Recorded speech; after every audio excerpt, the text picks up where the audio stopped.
നമസ്കാരം. ലെബനനിലെ വെടിനിർത്തൽ കൂടി പ്രഖ്യാപിക്കപ്പെട്ടതോടെ ഇറാൻ ഹോർമൂസ് ഉപാധികളില്ലാതെ തുറന്നു വെടിനിർത്തൽ കാലത്തേക്ക്. ഇതിന്റെ സാഹചര്യം സമാധാന ചർച്ചകളിലേക്ക് വിരൽ ചൂണ്ടുന്നതും ആയിരുന്നു. എന്നാൽ ഹോർമൂസ് തുറന്നതോടെ ട്രംപിന്റെ നാടകം വീണ്ടും തുടരുകയാണ്. ഞാൻ എല്ലാം ചുട്ടരിക്കും, ഇറാൻ ഇനിയും അടച്ചാൽ ബോംബിടും എന്നെല്ലാം പറഞ്ഞ് കാര്യങ്ങൾ വഷളാക്കുന്ന പതിവ് ശൈലിയിലേക്ക് ട്രംപ് കടന്നു. പ്രതീക്ഷിച്ചതുപോലെ ഇറാൻ തിരിച്ചടിക്കുകയും ചെയ്തിരിക്കുകയാണ്. സമാധാനം ഇപ്പോൾ ട്രംപിന്റെയും US-ന്റെയും ആവശ്യം കൂടിയാണ്. അതുകൊണ്ട് ഇറാൻ രണ്ടും കൽപ്പിച്ച് നിൽക്കുമ്പോൾ ഫൗൾ കളിച്ച് കുളം കലക്കി വീണ്ടും സമാധാനത്തിനായി നിലവിളിക്കേണ്ടി വരുന്ന അവസ്ഥയിലേക്കാണ് ട്രംപ് പോകുന്നത്. എന്താണ് ഇറാൻ യുദ്ധത്തിലെ നിലവിലെ സാഹചര്യം? സമാധാന ചർച്ച രണ്ടാം ഘട്ടത്തിലേക്ക് കടന്നിരിക്കുന്നു എന്ന് തോന്നിയ അവസ്ഥയിൽ ട്രംപിന്റെ സോഷ്യൽ മീഡിയ വഴിയുള്ള വെല്ലുവിളികളും ഭീഷണികളും അതിന് വിഘാതമാകുമോ? നമുക്ക് നോക്കാം. ഇറാൻ സമാധാന ചർച്ചകളെ വിശ്വസിച്ച് ഹോർമൂസ് തുറന്നതിന് ശേഷം ട്രംപ് നടത്തിയ വെല്ലുവിളികളാണ് ഇപ്പോൾ സാഹചര്യങ്ങളെ വഷളാക്കിയത്. നാവിക ഉപരോധം തുടരും എന്ന പ്രസ്താവനയാണ് അതിൽ പ്രധാനം.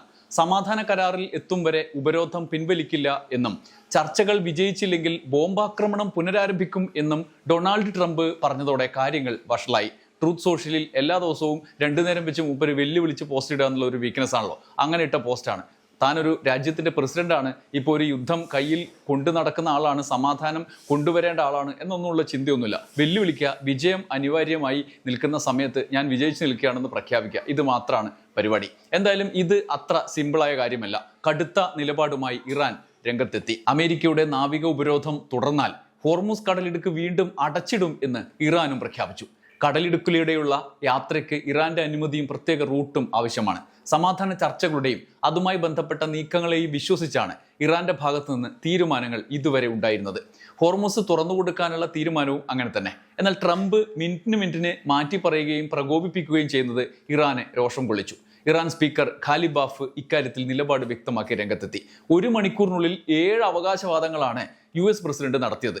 ആ 7 അവകാശവാദങ്ങളും തെറ്റായിരുന്നു. നുണകൾ കൊണ്ട് യുദ്ധം ജയിക്കാൻ അവർക്ക് കഴിയില്ല. സമാധാന ചർച്ചകളിലും എവിടെയും അവർ ഇങ്ങനെയാണെങ്കിൽ എത്താൻ പോകുന്നില്ല. ഉപരോധം തുടർന്നാൽ ഹോർമൂസ് കടലിടുക്ക് തുറന്നു കിടക്കില്ല, വേണ്ടി വന്നാൽ അടയ്ക്കും. ഹോർമൂസ് തുറക്കണോ അടയ്ക്കണോ എന്ന് തീരുമാനിക്കുന്നത് സോഷ്യൽ മീഡിയ അല്ല എന്നും ഖാലിബാഫ് അദ്ദേഹത്തിന്റെ ഹെക്സ് അക്കൗണ്ടിൽ കുറിച്ചു. വെടിനിർത്തൽ കാലയളവിലെ എല്ലാ വാണിജ്യ കപ്പലുകൾക്കുമായി ഹോർമൂസ് പൂർണ്ണമായി തുറന്നിരിക്കുന്നു എന്ന ഇറാന്റെ പ്രഖ്യാപനം വലിയ ആശ്വാസത്തോടെയാണ് ലോകം കേട്ടിരുന്നത്. ലെബനനിലെ വെടിനിർത്തലിന് അനുസൃതമായി നിശ്ചിത റൂട്ടിലൂടെയുള്ള യാത്ര അനുവദനീയമാണ് എന്ന് ഇറാൻ വിദേശകാര്യമന്ത്രി അബ്ബാസ് അരാഗ്ചി നേരിട്ട് പ്രഖ്യാപിച്ചതാണ്. എന്നാൽ ഇതിന് മറുപടിയായി ഇറാനുമായുള്ള ഇടപാട് പൂർത്തിയാകും വരെ ഹോർമൂസ് കടലിടുക്കിലെ നാവിക ഉപരോധം നിലനിൽക്കും എന്ന് ട്രംപും പ്രഖ്യാപിച്ചതോടെ അന്തരീക്ഷം വഷളാവുകയായിരുന്നു. നേരത്തെ US പ്രഖ്യാപിച്ച ഹോർമൂസ് ഉപരോധം ചൈനയുടെ കപ്പൽ കടന്നുപോയതോടെ പൊളിഞ്ഞ് പാളീസായതാണ്. പിന്നാലെ ഇറാൻ കപ്പലുകളും മറ്റ് രാജ്യങ്ങളുടെ കപ്പലുകളും കടന്നുപോയതായി ഷിപ്പ് ട്രാക്കർമാർ വരെ വെളിപ്പെടുത്തിയതാണ്, തെളിവുകൾ സഹിതം. ഈ സാഹചര്യത്തിൽ പുതിയ തീരുമാനം ഇറാൻ പ്രഖ്യാപിച്ചതോടെ ഇതെല്ലാം തന്റെ ഭീഷണിയുടെ തുടർച്ചയായി തന്നെ പേടിപ്പിച്ച് നടപ്പാക്കപ്പെടുന്നവയാണ് എന്ന് വരുത്തി തീർക്കാനാണ് ട്രംപിന്റെ ശ്രമം. അതും ഇറാൻ പൊളിച്ചു. സോഷ്യൽ മീഡിയയിലല്ല ഹോർമൂസ് തീരുമാനിക്കുന്നത് എന്ന ഇറാൻ സ്പീക്കർ തന്നെ ഞങ്ങളാണ് തീരുമാനിക്കുക എന്നും പറഞ്ഞ് നേരിട്ട് രംഗത്തെത്തി തന്നെ പ്രഖ്യാപിച്ചു. ട്രംപിന്റെ ഇന്നത്തെ വെല്ലുവിളി അതോടെ മടക്കി വെക്കേണ്ട അവസ്ഥയിലാണ് ഉള്ളത്. പുതിയ സാഹചര്യത്തിൽ ഹോർമൂസ് കടലിടുക്കിൽ വീണ്ടും പ്രതിസന്ധി രൂപപ്പെട്ടതായി അന്താരാഷ്ട്ര മാധ്യമങ്ങൾ റിപ്പോർട്ട് ചെയ്തു. ട്രംപ് കുളം കലക്കിയതിന്റെ തുടർച്ചയായി കപ്പലുകൾക്ക് ഹോർമൂസിൽ അവിശ്വാസം രൂപപ്പെട്ടു എന്നും നിരവധി കപ്പലുകൾ U-ടേൺ അടിച്ച് എടുത്ത് തിരിച്ച് മടങ്ങുന്നു എന്നുമാണ് റിപ്പോർട്ടുകൾ. ഇന്ത്യയുടെയും ഗ്രീസിന്റേതും അടക്കം 6 വെസലുകൾ ഹോർമൂസ് കടലിടുക്കിൽ ഇറാന്റെ ഭാഗത്ത് എത്തിയതിനു ശേഷം മടങ്ങിപ്പോയി എന്നാണ് വാർത്ത. ഹോർമൂസിൽ കപ്പൽ തടയുമെന്ന ട്രംപിന്റെ ഭീഷണിക്ക് പിന്നാലെ രൂപപ്പെട്ട പുതിയ പ്രതിസന്ധി. US-ന്റെ ബ്ലോക്കിംഗ് അവസാനിക്കും വരെ ഹോർമൂസ് തുറക്കില്ല എന്ന നിലപാടിലേക്ക് ഇറാനും കടന്നല്ലോ. മാത്രമല്ല, കപ്പലുകൾക്ക് ഹോർമൂസ് കടക്കാൻ ഇറാൻ സൈന്യത്തിന്റെ അനുമതി വേണമെന്നും റിപ്പോർട്ടുകൾ പറയുന്നു. ഈ ആശയക്കുഴപ്പം നിലനിൽക്കുമ്പോഴാണ് കപ്പലുകൾ മടങ്ങിയത്. ഇത്രയും കാലം ട്രംപിന്റെ ഉപരോധം വരുന്നതിന് മുമ്പ് ഇറാൻ US-ന്റെയും ഇസ്രായേലിന്റെയും കപ്പലുകൾ മാത്രമാണ്, അല്ലെങ്കിൽ യുദ്ധത്തിൽ അവരെ സഹായിക്കുന്ന രാജ്യങ്ങളുടേതടക്കമുള്ള കപ്പലുകൾ മാത്രമാണ് മടക്കിയിരുന്നത്. എന്നാൽ അമേരിക്ക അവിടെ ഉപരോധം പ്രഖ്യാപിച്ചതിന് ശേഷം അതും സാധിക്കാത്ത മട്ടിലേക്ക് എത്തി എന്ന് വേണം ഇതിൽ നിന്ന് മനസ്സിലാക്കാൻ. പശ്ചിമേഷ്യയിൽ നിന്നുള്ള ക്രൂഡ് ഓയിൽ ടാങ്കറുകളാണ് പേർഷ്യൻ കടലിൽ ഇപ്പോൾ സ്തംഭിച്ചു നിൽക്കുന്നത്. ഇവയിൽ സംയോജിതമായി 83 ലക്ഷം ബാരൽ എണ്ണയുണ്ട് ഇപ്പോൾ തിരിച്ച് മടങ്ങിയ കപ്പലുകളിൽ. ഇവ ഹോർമൂസ് കടന്നിരുന്നെങ്കിൽ കഴിഞ്ഞ 2 മാസത്തിനിടെ ഒറ്റ ദിവസം ഇതുവഴിയുള്ള ഏറ്റവും വലിയ ക്രൂഡ് ഓയിൽ നീക്കം ആയി മാറുമായിരുന്നു. മേഖലയിലെ വലിയ പ്രതിസന്ധിക്ക് പരിഹാരമുണ്ടായേനെ എന്നാണ് CNN റിപ്പോർട്ട് ചെയ്യുന്നത്. ട്രംപിന്റെ ഒറ്റ ഭീഷണിയിൽ അതും മുടങ്ങി. ഒടുവിൽ നേരത്തെ ഉയർന്ന ഒരു സുപ്രധാന ആരോപണം ശരിവെക്കുന്ന നിലപാടുമായി ട്രംപ് രംഗത്തെത്തിയതാണ് കൗതുകമായത് യുദ്ധരംഗത്ത് നിന്നുള്ള വാർത്തയിൽ. ഇറാൻ സമാധാനത്തിൽ ഇസ്രായേൽ തുരങ്കം വെക്കുന്നു എന്ന വാർത്തകൾക്ക് പിന്നാലെ ലെബനനിലെ അതിക്രൂരമായ ആക്രമണം അവസാനിപ്പിക്കാൻ നെതന്യാഹുവിനോട് താൻ പറഞ്ഞു എന്ന് ട്രംപ് വെളിപ്പെടുത്തിയിരിക്കുന്നു. ഇസ്രായേൽ ഇനി ലെബനനിൽ ബോംബാക്രമണം നടത്തില്ല. US ഇസ്രായേലിനെ അതിൽ നിന്ന് വിലക്കിയിരിക്കുന്നു. ചെയ്തതൊക്കെ മതി എന്നാണ് ട്രംപ് ട്രൂത്ത് സോഷ്യലിൽ കുറിച്ചത്. അതായത് ഗതികെട്ടൊടുക്കം നെതന്യാഹുവിന്റെ ചെവിക്ക് പിടിക്കേണ്ടി വന്നു എന്ന്. ചെവിക്ക് പിടിച്ചിട്ടാണോ കാല് പിടിച്ചിട്ടാണോ നിർത്തിയത് എന്നെല്ലാം ഇനി അറിയാനിരിക്കുന്നതേ ഉള്ളൂ. ട്രംപ് ചെവിക്ക് പിടിച്ചു എന്നുള്ള മട്ടിലാണ് വർത്തമാനം പറഞ്ഞത്. എന്തായാലും ഇറാൻ യുദ്ധത്തിന് പിടിച്ചുകൊണ്ടുപോയി US-നെ അവിടെ പെടുത്തിയ ഇസ്രായേൽ പ്രധാനമന്ത്രി ബെഞ്ചമിൻ നെതന്യാഹുവാണ് സമാധാന ചർച്ചയെ, ഇറാൻ യുദ്ധത്തിലെ സമാധാന ചർച്ചയെ ഏറ്റവും കൂടുതൽ ഭയന്നത് എന്നത് ഒരു വസ്തുതയാണ്. യുദ്ധം കൊടുമ്പിരിക്കൊണ്ട് മുന്നോട്ട് പോവുകയും ഇറാൻ ആവും പോലെയൊക്കെ തിരിച്ചടിക്കുകയും ലക്ഷ്യം നേടാനാകാതെ US കറങ്ങിക്കൊണ്ടിരുന്നതുമായ ഘട്ടത്തിലൊക്കെ ഇസ്രായേൽ യുദ്ധം കടുപ്പിക്കാൻ ട്രംപിനെ മൂപ്പിച്ചുകൊണ്ടിരിക്കുകയായിരുന്നു. എന്നാൽ ഇപ്പോക്ക് പോയാൽ നാട്ടിലും വീട്ടിലും നിൽക്കക്കള്ളിയില്ലാതാകും എന്ന് തിരിച്ചറിഞ്ഞാണ് ട്രംപ് സമാധാന ചർച്ചയ്ക്ക് ഇറങ്ങി തിരിച്ചത്. ഒന്നാം വട്ട ചർച്ചയ്ക്ക് ഇസ്ലാമാബാദ് സംഭാഷണത്തിന് ആളെ പറഞ്ഞയച്ചതും അങ്ങനെയാണ്. JD വാൻസിനെയും സംഘത്തെയും പറഞ്ഞയച്ചത്. ചർച്ച അപ്രതീക്ഷിതമായി പരാജയപ്പെട്ടു. എന്നാൽ നീണ്ട കാലത്തിനിടയ്ക്ക് ഇറാനുമായി ഒരു ഔദ്യോഗിക അമേരിക്കൻ സംഘം ചർച്ച ആരംഭിച്ചു എന്നത് വിജയത്തിന്റെ ഒരു ചവിട്ടുപടിയായി വിലയിരുത്തപ്പെട്ടു. ചർച്ചയ്ക്കിടയിൽ പക്ഷേ നെതന്യാഹു വാൻസിനെ വിളിച്ചു എന്നും അതോടെയാണ് ചർച്ച മുടങ്ങിയത് എന്നും ഇറാനും കൂടി പിന്നീട് വെളിപ്പെടുത്തിയതോടെ ഇസ്രായേലിന്റെ കുടില ബുദ്ധി വീണ്ടും ലോകത്തിനു മുന്നിൽ അനാവരണം ചെയ്യപ്പെട്ടു. ഒടുവിൽ ലെബനനിലും വെടിനിർത്തൽ വേണം എന്ന സമാധാന ചർച്ചയ്ക്കായുള്ള ഇറാന്റെ നിബന്ധനയിലേക്ക് കാര്യങ്ങൾ എത്തി എന്നതാണ് ലെബനിലെ വെടിനിർത്തൽ വ്യക്തമാക്കുന്നത്. ലെബനിൽ 10 ദിവസത്തെ വെടിനിർത്തൽ പ്രഖ്യാപിച്ച് അപ്രതീക്ഷിതമായി ഇസ്രായേൽ രംഗത്തെത്തിയ സാഹചര്യം. ഈ അവസ്ഥയിലാണ് എങ്ങനെ അവർ ഇസ്രായേൽ ആ തീരുമാനത്തിൽ എത്തി എന്ന ചോദ്യത്തിന് ഉത്തരം ട്രംപ് തന്നെ പറഞ്ഞത്. ചെയ്തതൊക്കെ മതി, നിർത്തിക്കോ എന്ന് നെതന്യാഹുവിനോട് ഞാൻ പറഞ്ഞു എന്ന വെളിപ്പെടുത്തലിലൂടെ ട്രംപ് പറഞ്ഞത്. എന്നാൽ നെതന്യാഹുവിന്റെ ഓഫീസ് ട്രംപിന്റെ പ്രസ്താവനയോട് ഇതുവരെ പ്രതികരിച്ചിട്ടില്ല. പക്ഷേ തെക്കൻ ലെബനിലെ റോക്കറ്റ് ഭീഷണി നേരിടാൻ ഇസ്രായേൽ സൈനികരെ വിന്യസിച്ചിട്ടുണ്ട് എന്ന് നെതന്യാഹു പ്രസ്താവിച്ചിരുന്നു. ഇനിയുള്ള റോക്കറ്റ് ഭീഷണികളെയും ഡ്രോൺ ഭീഷണികളെയും സംബന്ധിച്ച് ഞങ്ങൾക്ക് ചില പദ്ധതികളുണ്ട്, അത് വിശദീകരിക്കാൻ ആഗ്രഹിക്കുന്നില്ല എന്ന് നെതന്യാഹു അത് പ്രതികരിച്ചത് ഇതിനോട് ചേർത്ത് വായിക്കണം. എപ്പോൾ വേണമെങ്കിലും ഞാൻ ശരിപ്പെടുത്തും എന്നുള്ള ഭീഷണി അതിൻ്റെ ഉള്ളിലുണ്ട്. മാർച്ച് 2-ന് ഹിസ്ബുള്ള വടക്കൻ ഇസ്രായേലിലേക്ക് റോക്കറ്റ് അയച്ചതിനെ തുടർന്നുണ്ടായ സംഘർഷം അവസാനിപ്പിച്ച് US പിന്തുണയോടെയുള്ള ഇസ്രായേൽ ലെബനൻ വെടിനിർത്തൽ വ്യാഴാഴ്ച രാത്രിയാണ് പ്രഖ്യാപിച്ചത്. ഇസ്രായേൽ ആക്രമണത്തിൽ ലെബനിൽ 2000-ഓളം പേർ കൊല്ലപ്പെട്ടതായി ലെബനീസ് അധികൃതർ അറിയിച്ചു. എന്തായാലും വെടിനിർത്തൽ സാധ്യമായതോടെയാണ് ഇറാൻ ഹോർമുസ് തുറന്നുകൊടുത്തത്. നിലവിൽ ഇസ്രായേലിന്റെ അധിനിവേശ ലക്ഷ്യങ്ങളിൽ മുൻനിരയിലുള്ള ലെബനനിലെ മുന്നേറ്റത്തിന് വലിയ തടസ്സമായിരിക്കുന്നത് ഹിസ്ബുള്ളയാണ്. ഹിസ്ബുള്ളയ്ക്ക് പിന്തുണ നൽകുന്നത് ഇറാനാണെന്നാണ് ആരോപണം. ആത്യന്തികമായി ഇറാന്റെ നിലപാടാണ് ഇസ്രായേൽ ലക്ഷ്യത്തിന് പശ്ചിമേഷ്യയിൽ വലിയ തടസ്സമായി നിലകൊള്ളുന്നത്. ആ സാഹചര്യം കൂടി മനസ്സിലാക്കിയാണ് ഇറാൻ ആക്രമണത്തിന് നെതന്യാഹു US-നെ മുൻനിർത്തി വലിയ താല്പര്യം കാണിച്ചത്. ഇപ്പോൾ പക്ഷേ കാര്യങ്ങൾ കൈവിട്ടുപോയി.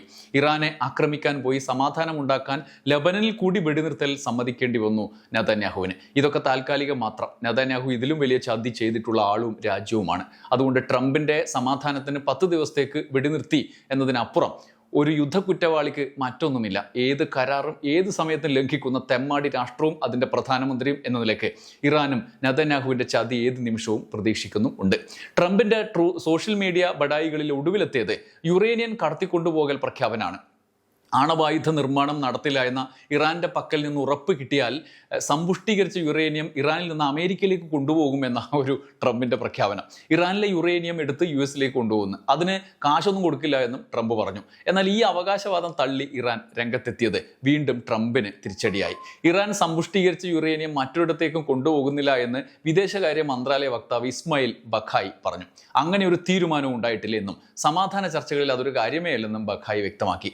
യുറേനിയം സമ്പുഷ്ടീകരണം ആണവായുധ നിർമ്മാണത്തിനല്ലെന്നും അടിസ്ഥാന ആവശ്യങ്ങൾക്കായുള്ളതാണ് എന്നുമാണ് നിലവിൽ ഇറാന്റെ നിലപാട്. ഈ നിലപാട് ആവർത്തിച്ചാൽ സമാധാന ചർച്ചകളിൽ US ഇനി അത് അംഗീകരിച്ചേക്കും. അതിനുശേഷം ആ യുറേനിയം തട്ടിയെടുക്കാനുള്ള കുതന്ത്രമാണ് ട്രംപ് അഡ്വാൻസായി പറഞ്ഞതെന്നാണ് വിലയിരുത്തൽ.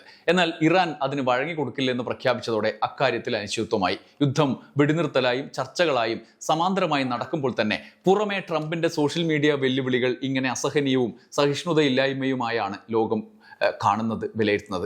മാത്രമല്ല കൈപൊള്ളി നിൽക്കുമ്പോഴും വിജയിച്ചവനായി ലോകത്തിന് മുന്നിൽ ചിത്രീകരിക്കാൻ പെടാപ്പാട് പെടുന്ന ട്രംപിനെയാണ് കാണുന്നത്. ഈ സാഹചര്യത്തിൽ ബോംബിടും, തകർക്കും, യുറേനിയം തട്ടിക്കൊണ്ടുപോകും എന്നെല്ലാം പറഞ്ഞ് ട്രംപ് വീൾവിളക്കുന്നുണ്ടെങ്കിലും യുദ്ധം നിർത്തുകയല്ലാതെ ഇനി US-ന് മുന്നിൽ വഴികളില്ല എന്നതാണ് യുദ്ധ നിരീക്ഷകരടക്കം വിലയിരുത്തുന്നത്. ഡോക്ടർ തോമസ് ഐസക്ക് ഇക്കാര്യം നിരീക്ഷിക്കുന്നുണ്ട്. അദ്ദേഹം വിശദീകരിക്കുന്നത് ഇങ്ങനെയാണ്: രാഷ്ട്രീയമായി ട്രംപിന് യുദ്ധം നീട്ടിക്കൊണ്ടുപോകാനാകില്ല. ആഗോളമായും അമേരിക്കയിലും അതുണ്ടാക്കാവുന്ന വിപരീത ഫലങ്ങൾ നവംബറിൽ നടക്കാൻ പോകുന്ന അമേരിക്കയിലെ തെരഞ്ഞെടുപ്പിൽ വലിയ തിരിച്ചടിയാവും. മുഖം രക്ഷിച്ച് എങ്ങനെയാണ് പിന്മാറുക? ഇതിന്റെ വെപ്രാളം ഇടതടവില്ലാതെ ട്രംപ് ഇറക്കിക്കൊണ്ടിരിക്കുന്ന സോഷ്യൽ മീഡിയ പോസ്റ്റുകളിൽ തെളിഞ്ഞു കാണാം. എന്തൊക്കെ നാടകങ്ങളാണ്! ലെബനനിൽ ഇസ്രായേൽ വെടിനിർത്തൽ സമ്മതിക്കുന്നതിന് മുമ്പ് ലെബനൻ സർക്കാരുമായിട്ട് നടന്ന ചർച്ച തന്നെ ഏറ്റവും നല്ല ഉദാഹരണം. രണ്ടു കൂട്ടരെയും ട്രംപ് വാഷിംഗ്ടണിലേക്ക് വിളിച്ചു. പക്ഷേ ഇസ്രായേലിനൊപ്പം ഇരിക്കാൻ ലെബനൻ വിസമ്മതിച്ചു. അതുകൊണ്ട് രണ്ടുപേരോടും ട്രംപ് ഒറ്റയ്ക്കൊറ്റയ്ക്ക് സംസാരിച്ചു. തമാശ എന്താണെന്ന് വെച്ചാൽ ഇസ്രായേൽ ലെബനൻ സർക്കാരുമായി യുദ്ധം നടത്തുന്നില്ല. ഇറാന്റെ പിന്തുണയുള്ള ഹിസ്ബുള്ള എന്ന അർദ്ധസൈനിക സംഘവുമായിട്ടാണ് സംഘർഷം. അവരെ പൂർണ്ണമായും ഉന്മൂലനം ചെയ്യുകയാണ് ലക്ഷ്യം. ഇസ്രായേലിന്റെ വെടിനിർത്തൽ ഹിസ്ബുള്ളയുമായിട്ടാണ്. പക്ഷെ ചർച്ചാ നാടകം ലെബനൻ സർക്കാരുമായിട്ടാണ്. അതും ഒരുമിച്ച് പോലുമല്ല, മധ്യസ്ഥർ വഴി. ട്രംപ് എന്തിനു വേണ്ടി യുദ്ധത്തിനിറങ്ങിയോ ആ ലക്ഷ്യങ്ങളിൽ ഒന്നുപോലും നേടിയിട്ടില്ല. ഇല്ലാതാക്കി എന്ന് പറയുന്ന അതേ ഭരണകൂടവുമായിട്ടാണ് ഇപ്പൊ സമാധാന ചർച്ച ഇറാനുമായിട്ട്. ഇറാൻ പറഞ്ഞതുപോലെ വെടിനിർത്തൽ പ്രാബല്യത്തിൽ വന്ന ശേഷമേ ഹോർമുസ് തുറന്നു കിട്ടിയുള്ളൂ. വീണ്ടും യുദ്ധമുണ്ടായാൽ അത് ഇനിയും അടക്കും. ഇറാന്റെ എണ്ണ ഇപ്പോഴും ഇറാന്റെ സ്വത്ത് തന്നെയാണ്. ഇസ്രായേൽ ഒഴികെ ഒരു സഖ്യകക്ഷിയും അമേരിക്കയോടൊപ്പം നിൽക്കാനും ഇല്ല. എന്നാലും ട്രംപിന് തോൽക്കാൻ പറ്റുമോ? അതുകൊണ്ട് പാകിസ്ഥാനിൽ ചർച്ച ചെയ്യാൻ പോകുന്ന കാര്യങ്ങളൊക്കെ ഇറാൻ സമ്മതിച്ചു കഴിഞ്ഞു എന്ന് സോഷ്യൽ മീഡിയയിൽ ഇങ്ങനെ പ്രചരിപ്പിച്ചുകൊണ്ടിരിക്കുകയാണ്. ഇറാൻ സമ്പുഷ്ടീകരിച്ച യുറേനിയം മുഴുവൻ അമേരിക്ക ഏൽപ്പിച്ചു എന്ന് സമ്മതിച്ചു എന്നൊക്കെയുള്ളതാണ് ഒടുവിലത്തെ പ്രചരണം. ഇതിനിടെ അമേരിക്കയിലെ സാധാരണക്കാരുടെ മുന്നിൽ മംദാനി ഒരു ചോദ്യം ഉയർത്തുന്നുണ്ട്. $50 കോടി ഇറാനെ ബോംബിട്ട് നശിപ്പിക്കാൻ അമേരിക്ക ഒരു ദിവസം വെച്ച് ചെലവഴിക്കുന്നത്. ഇത്രയും പണം കൊണ്ട് എത്ര അധ്യാപകരെ നിയമിക്കായിരുന്നു, എത്ര ഫ്ളാറ്റുകൾ പണിയാം, എത്ര റോഡുകൾ നന്നാക്കാം. ഈ പണം അമേരിക്കയിലെ സാധാരണക്കാരുടെ ജീവിതം മെച്ചപ്പെടുത്താൻ ഉപയോഗിച്ചൂടെ? ട്രംപിനെ സംബന്ധിച്ച് വളരെ അപകടകരമായ ചോദ്യങ്ങളാണ് മംദാനി ഉന്നയിക്കുന്നതെന്നതിൽ സംശയമില്ല എന്ന് തോമസ് ഐസക് നിരീക്ഷിക്കുന്നു. എന്നാൽ അപ്പോഴും സമാധാന സാധ്യത അടയുന്നില്ല എന്നതാണ് ഏറെ ആശ്വാസകരം. രണ്ടാം ഘട്ട ചർച്ചയ്ക്കുള്ള അരങ്ങൊരുങ്ങി എന്നാണ് ഒടുവിൽ വരുന്ന റിപ്പോർട്ടുകൾ. രണ്ടാം ഘട്ട സമാധാന ചർച്ച തിങ്കളാഴ്ച പാകിസ്ഥാനിൽ നടക്കുമെന്നും ഇരു രാജ്യങ്ങളുടെയും പ്രതിനിധികൾ ഇസ്ലാമാബാദിലേക്ക് വൈകാതെ എത്തിച്ചേരുമെന്നും ഇറാൻ ഉദ്യോഗസ്ഥരെ ഉദ്ധരിച്ച് CNN റിപ്പോർട്ട് ചെയ്തു. ചുരുക്കത്തിൽ യുദ്ധത്തിനിറങ്ങിത്തിരിച്ച് സ്വന്തം നാട്ടിൽ പോലും നിൽക്കക്കള്ളിയില്ലാതായ ട്രംപിന് മുന്നിൽ ഒരൊറ്റ വഴിയേ ഉള്ളൂ, സമാധാനത്തിന്റെ വഴി. അതിനായി പുറമേക്കുള്ള വെല്ലുവിളികൾക്കപ്പുറത്ത് അദ്ദേഹവും ശ്രമിക്കുന്നു, ഇതെങ്ങനെയും തീർന്നു കിട്ടാൻ ശ്രമിക്കുന്നു എന്ന് വേണം മനസ്സിലാക്കാൻ. വീണ്ടും യുദ്ധത്തിന്റെ ഭീകരമായ വഴികളിൽ കൂടി സഞ്ചരിച്ചാൽ പിന്നെ ഒരു മടക്കം ട്രംപിന്റെ മുന്നിലില്ല. തിരിച്ചു കയറാൻ പറ്റാത്ത വിധം പാതാളത്തിലേക്ക് പതിക്കും. അത് തിരിച്ചറിഞ്ഞുകൊണ്ട് വേണ്ടി വന്നാൽ നേരിട്ട് തന്നെ സമാധാന ചർച്ചയ്ക്ക് എത്താമെന്നാണത്രേ ട്രംപിന്റെ ഒടുവിലത്തെ നിലപാട്. പക്ഷെ താൻ ജയിച്ചതായി ലോകത്തിന് മുന്നിൽ ചിത്രീകരിക്കപ്പെടണം. ഇറാനെ ശരിപ്പെടുത്താൻ പോയി തോറ്റുമടങ്ങിയ ഒരു ഭീരുവായ പ്രസിഡന്റിന്റെ ഗതി. സമാധാനം വരുമെന്ന് നമുക്ക് പ്രതീക്ഷിക്കാം. രണ്ടാം ഘട്ട ചർച്ചയ്ക്കായി കാത്തിരിക്കാം. നന്ദി, നമസ്കാരം.